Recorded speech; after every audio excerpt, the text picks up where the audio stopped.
Hi everyone, it's 10:30 on Tuesday the 10th of January and I'm actually on time for once, so that's a miracle more than anything, I think. Okay, today's live I'm going to show you another card using the Framed Florets. Going to make it in a different colour to the one that I'll show you in a moment, but it'll still look really good. Okay, so the Framed Florets and the dies are today's card choice, and last week we made this card. Sorry, my computer's just decided to go off. Just going to make sure I'm still live because it doesn't seem to be doing anything. Okay, bear with me a moment while I just... Oh. Okay, yeah, it's alright, it's back to... laptop was playing up. Okay, so I made this card and I used this border with the hearts on. Okay, today's card is going to be using this border, which is very pretty, and also this one. So now, rather than trying to cut the pieces while I'm live, I've actually gone ahead and cut them. This is the card that I'm going to make today. This one's in Fresh Freesia. But today's card I'm going to use Petal Pink. So it's a slightly orangey colour. To me it's more of a peach than a pink, but there we go. Okay, so I'm just going to pop that one out of the way. And I've got a standard card base, which is 5 3/4 long, 8 that way, and then scored at 4. So you get a 5 3/4 by 4 card front. Then I've got a layer of DSP. This one is out of the Tea Boutique Designer Series paper. Okay, and this is 3 3/4 inch by 5.5 inches. And I've got, when you actually cut these out, you get this middle bit. So I have actually cut a white one as well. So I've got the border and the white bit. Then I've got, again with the silver speciality foils, I've got my border bit there. You get this bit here. You can see it's got some lines around it, embossed lines, so that's quite a nice bit on its own.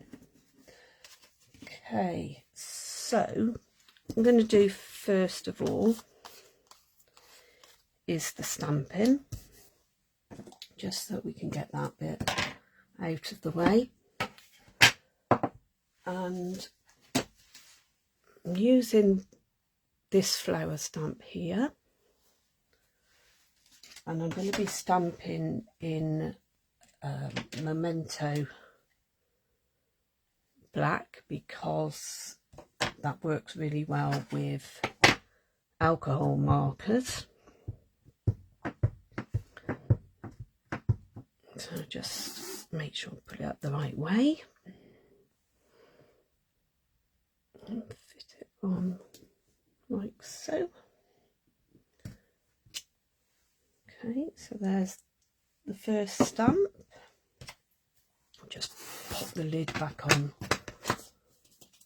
to that one, and then just chosen a simple Celebrate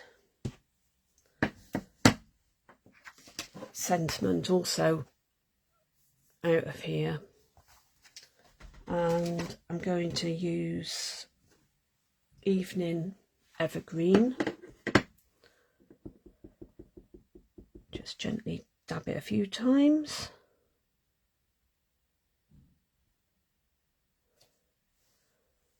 And there's the stamping done.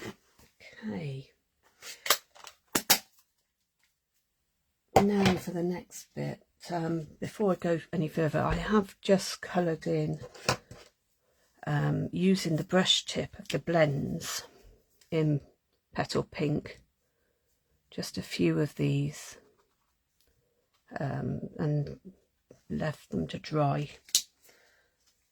With the blends, because they're alcohol markers, you can colour things like the rhinestones and ribbon stuff, and it will stay on there, so it's really good for colour coordinating your rhinestones and products. Okay, so I'm going to use our Stampin Blends to colour this. The centre bit I'm just going to do in some yellow. Now, I'm no whiz at colouring, but the blends make it really easy, and Stampin Up's stamps, basically, if you've got some like lines, then these are the sort of areas where you put the darker of the two. You get, I should show you, you get a light and a dark in the same colour, and you just put the darker one on,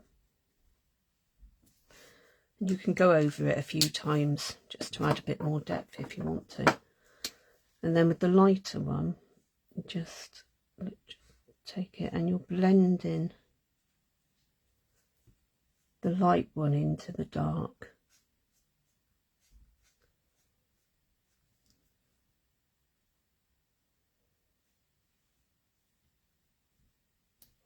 So they're really easy to use, and you get the brush tip on one end and a finer tip that end, which I'll be using in a moment.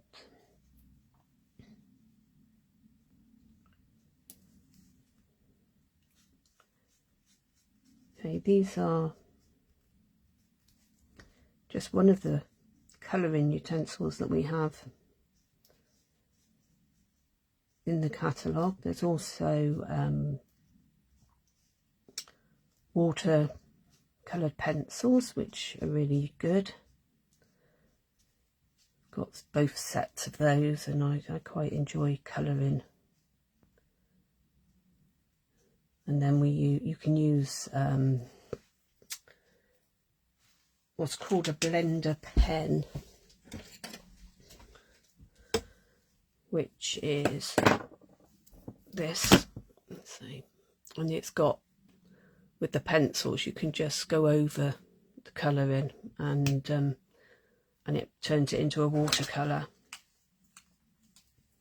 effect, and then you just sort of scribble out the colour that it collects onto a scrap piece of paper, and then you can use them for any colours though.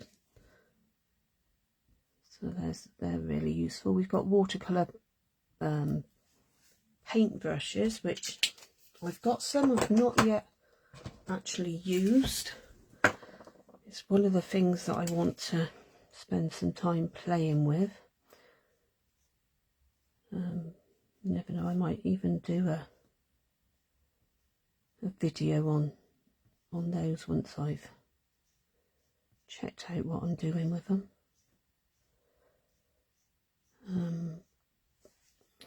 So that's just the darker of the soft succulent, and then I'm just gonna blend that into the leaves. It just gives it a bit of definition.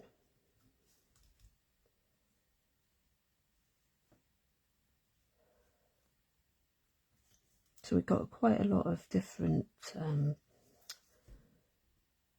stamp sets that you can colour in, and they're so it's quite relaxing really if you enjoy your colouring. And we've got with the 2-step stamping, we often have where you can either colour them in or you can use the second stamp and put a colour over the top.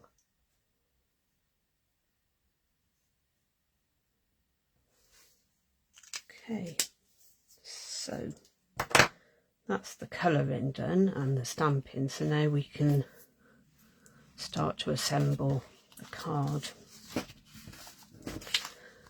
Okay, so I bought a couple of these off of Amazon. They're nail varnish bottle holders, but they work really well for holding our tombos up the right way.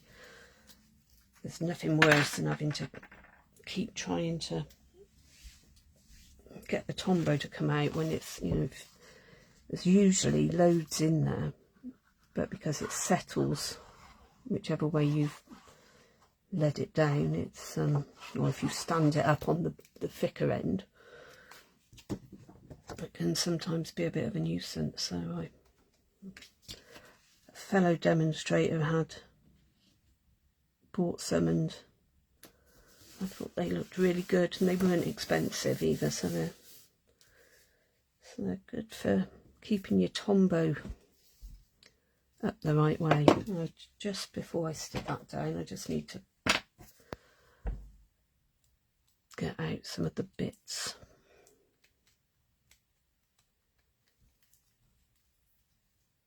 From the dies left behind. Just cut it out, it's just stuck there. Some more over that side.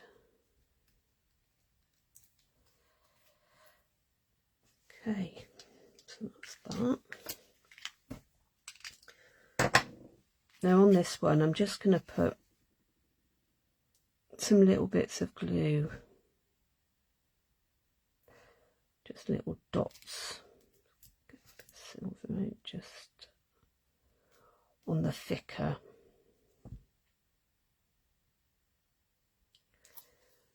bits, and then I can stick that. I'll try and get it as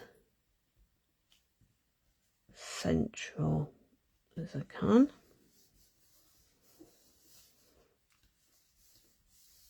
Okay, so that's that bit. I might have to put another bit of glue up there. It should be okay.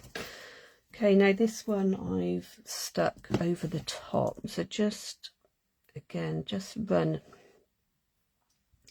some glue. You don't need lots because you don't want it squirting out all over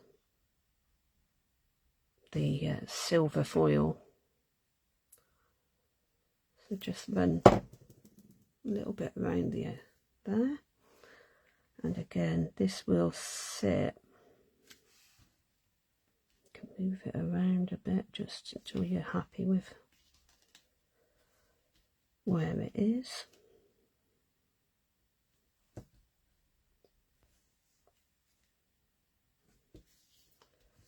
Okay, so that one sits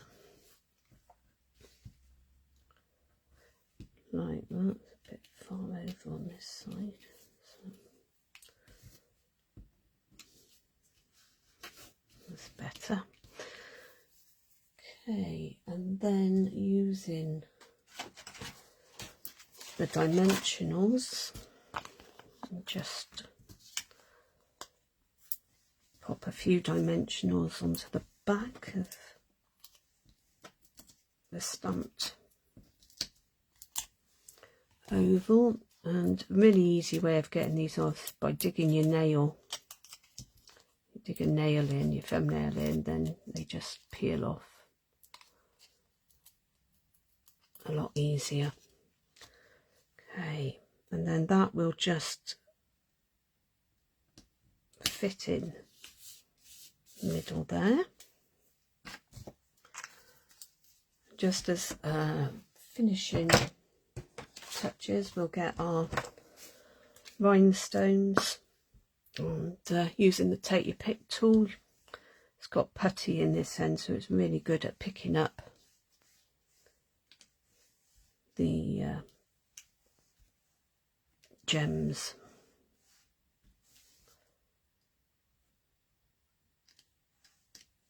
And sticking them where you want them. And there we have it. So that's another framed floret. I have to really think when I'm saying that, because it's not the easiest of alliterations to say. It's the other day I think I called it the flamed floret, but it's definitely framed florets. So that's another card idea from those. Okay, I hope you've enjoyed that quick little demonstration. There'll be some more cards being made with that set over the next few weeks, and they'll go on to my Facebook pages and stuff, so be sure to look out for some more ideas. Okay, thanks for watching. Bye.